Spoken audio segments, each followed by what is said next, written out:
Olá, queridos alunos, tudo bem com vocês? Eu queria hoje dar uma pincelada um pouco sobre a genética, a reprodução dos seres vivos e para isso eu até trouxe uma atividade, né, para vocês refletirem sobre a importância da preservação de uma espécie, que é a tartaruga. Ela é um exemplo bem prático de como a preservação, o auxílio em projetos para se desenvolver a reprodução de uma espécie deu certo. Demorou aí bastante tempo, acho que o projeto Tamar está mais ou menos há 30 anos já assim funcionando, né, como um projeto de conservação de tartaruga, né, que vocês podem até perguntar, nossa, mas por que tartaruga, né? Porque alguns estudos mostraram coisas importantes, o papel importante que ela desempenha na cadeia alimentar. Então, com isso, a gente começa a aula de hoje entendendo que para que uma espécie não entre em extinção, não desapareça, é necessário que ela se reproduza, tenha uma reprodução correta, uma reprodução adequada, né? Assim, o que eu quero dizer com reprodução adequada? Que tem uma quantidade X de machos e X de fêmeas, eles consigam se encontrar, se reproduzir, gerar descendentes férteis que também consigam crescer, se desenvolver, entrar no período correto, entrar na fase correta do desenvolvimento reprodutivo, se reproduzir, encontrar parceiros e assim perpetuar a espécie.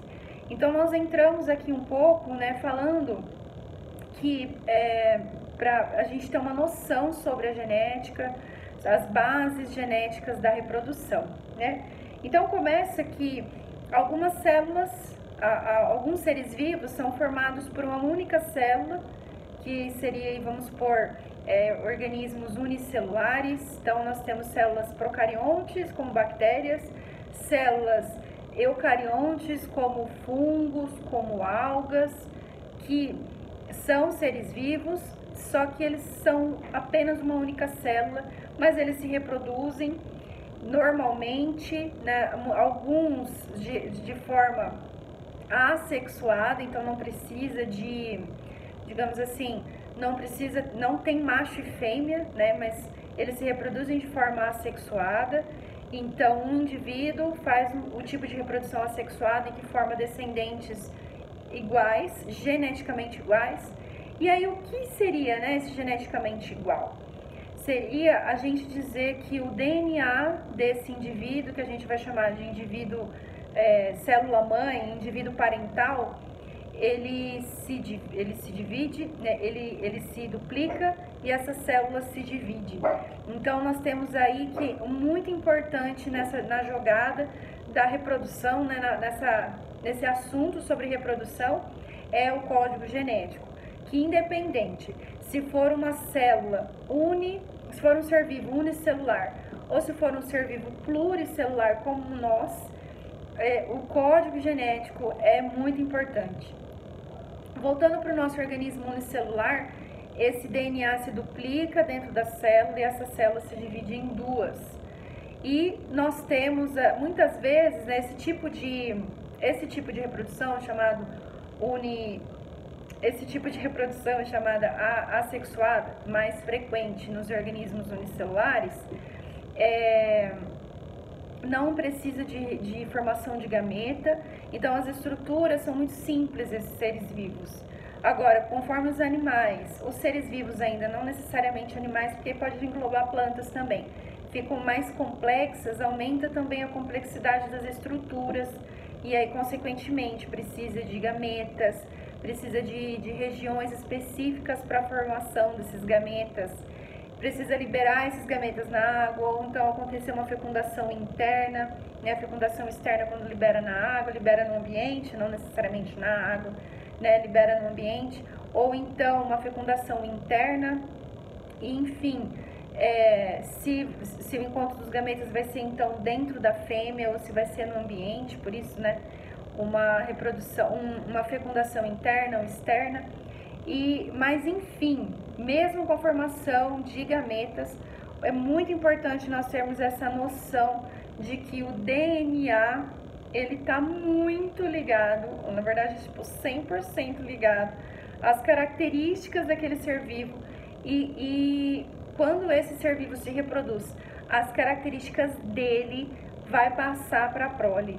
Então, o DNA, ele tem essa incrível habilidade, não uma habilidade, né? Uma propriedade, uma característica de ser hereditário, ele é transmitido. Então, um ser vivo parental, ele transmite o código genético dele para os filhos e os filhos vão transmitir para os seus filhos e assim a espécie se perpetua. A espécie, ela continua, ela permanece sem ser extinta.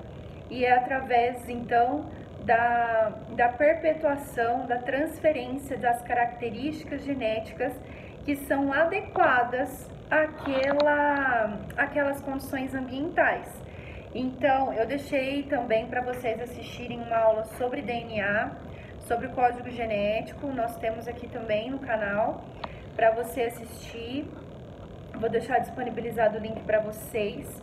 E o DNA, então, além dele transmitir a característica do ser vivo, como esse ser vivo vai ser, ele também é hereditário.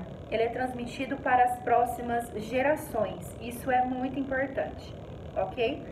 O DNA, ele é formado aí, olha, é uma molécula e ela é formado por um grupo fosfato, uma pentose, que é um açúcar, e as bases nitrogenadas. E o DNA, né, esse código genético, nosso DNA, ele é formado por duas fitas, entre aspas. São duas moléculas muito compridas, que são antiparalelas, são complementares. Mais detalhes eu vou deixar para vocês assistirem um vídeo sobre DNA. E no caso da nossa espécie, nós temos que o DNA é organizado em cromossomos. Ele é apenas assim, uma organização mesmo, porque o DNA, cromatina, cromossomo é a mesma coisa, mas ela está estruturada, esse DNA, essa molécula está estruturada de uma forma diferente. Então, por exemplo, o DNA seria a molécula, a cromatina, ela já está um pouco mais aderida e um pouco mais que a gente chama espiralada, ela está aderida a proteínas chamadas histonas e ela começa a ter um pouco de espiralamento, ela se espirala. O que é isso? O DNA se enrola como se fosse um novelo de lã, ele se enrola nessa proteína chamada histona. E em alguns momentos ele precisa ficar muito condensado, muito compacto, para conseguir passar pelo processo de formação de gameta, que é a meiose, e o processo de divisão celular, que é a mitose. Então, ele vai ficar na forma de cromossomo. E é nesse momento que nós conseguimos ver os genes. Todos os genes, pelo menos, né, da nossa espécie, quando forma-se o cromossomo, os genes ficam mais característicos. E o que é um gene? É uma parte, uma porçãozinha do cromossomo que expressa a informação, tá? Nem todo código genético expressa uma informação, tá? Então, por exemplo, a cor do cabelo, a textura, a cor da pele, a minha altura, determinados comportamentos, características físicas mesmo que eu tenho, estão nos meus genes. Mas o meu código genético não é só formado por genes. Tem partes, né? Tem algumas partes, algumas porções do DNA que não expressa nenhuma informação. Mas ele tá ali, né? E ele desempenha outra função, que não é expressar uma informação, mas é outras funções. Então, os genes expressam informações. As informações relevantes, características físicas, fisiológicas, comportamentais, algumas doenças estão ali presentes nos genes, tá bom? E no caso da nossa espécie, nós somos diploides. O que isso significa? Nós herdamos 23 cromossomos do pai através do espermatozoide. E nós herdamos 23 cromossomos da mãe através do óvulo. Então, 23 mais 23, 46. Só que esses 23 mais 23, eles ficam pareados, eles ficam próximos. Então, o cromossomo 1 do pai fica próximo do cromossomo 1 da mãe, o cromossomo 2 do pai próximo do cromossomo 2 da mãe. Então, eles ficam em parzinhos. E aí a gente chama de organismos, né, diploides, células diploides. Nem todas as espécies são assim. Algumas plantas, por exemplo, podem ser triploides, tetraploides. Alguns seres vivos, algumas algas podem ser, por exemplo, haploides. Então, varia muito, tá bom? E aí nós temos, como eu estava explicando sobre a questão dos genes, tudo que está no nosso gene, tudo que é de informação que está contida nos genes, nós vamos chamar de genótipo. E tudo que é informação que está contida, que na verdade está contida nos genes, mas se expressa, como assim? A cor da minha pele, como eu estava falando, né? A minha altura, o meu cabelo, a cor dele, a textura e assim por diante, é o fenótipo. Então, tudo que a gente vê, toca, né, realmente é expresso. Uma proteína no nosso estômago para digestão, alguma outra característica que é expressa, a informação está contida nos genes, mas aí é expressa, aí nós chamamos de fenótipo. Então, genótipo é o que está escrito nos genes, fenótipo é o que estava escrito, que foi realmente expresso. Mas por quê? Tem coisa que está escrito que não é expressa? Sim, é verdade. Tem coisa que está escrito nos seus genes, mas talvez nunca aconteça de ser expresso, tá bom? A informação tá ali, mas pode ser que não teve condições, não expressou, você não chegou na idade, enfim, já passou da idade, então ela não é expressa. Então, o que é expresso? Fenótipo, o que está dentro dos seus genes, que está contido como informação nos seus genes, genótipo, certo? E aí, todas as características, gente, todas mesmo. Às vezes pode não ter expressado, por exemplo, você tem uma característica, mas ela está presente nos seus avós. Está presente na sua avó ou no seu avô, mas não está nos seus pais. Ok, seus pais até podem ter informação, mas não foi expressa, passou para você através dos gametas.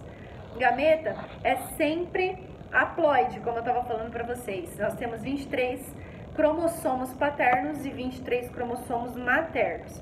No óvulo e no espermatozoide, eles vão se encontrar e formar, então, um novo indivíduo. E aí, nós temos o ser vivo adulto diploide, mas os gametas são haploides, certo?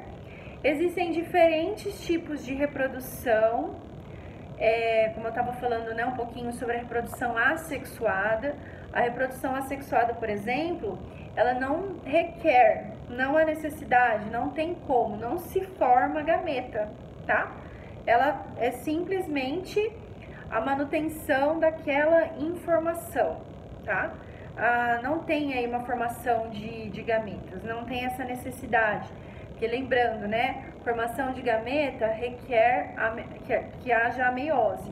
E meiose, a gente tem o crossing over, tem a permutação, que gera muita variabilidade genética.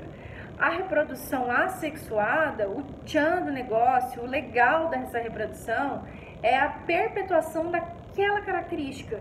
Então, não tem, o intuito, o objetivo não é formar indivíduos, organismos que são geneticamente diferentes, mas indivíduos que são geneticamente iguais. Por quê? Aquelas condições ambientais estão propícias para aquele ser vivo, então ele se reproduz muito facilmente. E ele se reproduz muitas vezes, gerando um número muito grande de seres vivos. Então eu vou deixar para vocês depois alguns links também sobre esporulação, brotamento, apartenogênese, bipartição ou cisparidade, reprodução vegetativa, fragmentação, que é muito legal, que a gente observa bem nas planárias, tá? Então, não vou me alongar aqui nessa aula, mas a reprodução, os tipos de reprodução assexuadas é legal a gente ver, tá? E aí, no caso, fazendo um geralzão aí, tá? Já falei sobre fecundação interna, fecundação externa, meiose, mitose, reprodução assexuada, reprodução sexuada. E aí, na próxima aula, nós vamos falar um pouquinho sobre a fecundação, tá bom? E se o animal é ovíparo, se ele é vivíparo, ovovivíparo, né? A gente vai entender um pouco sobre esse conceito, beleza? Espero que vocês tenham gostado da aula e até a próxima.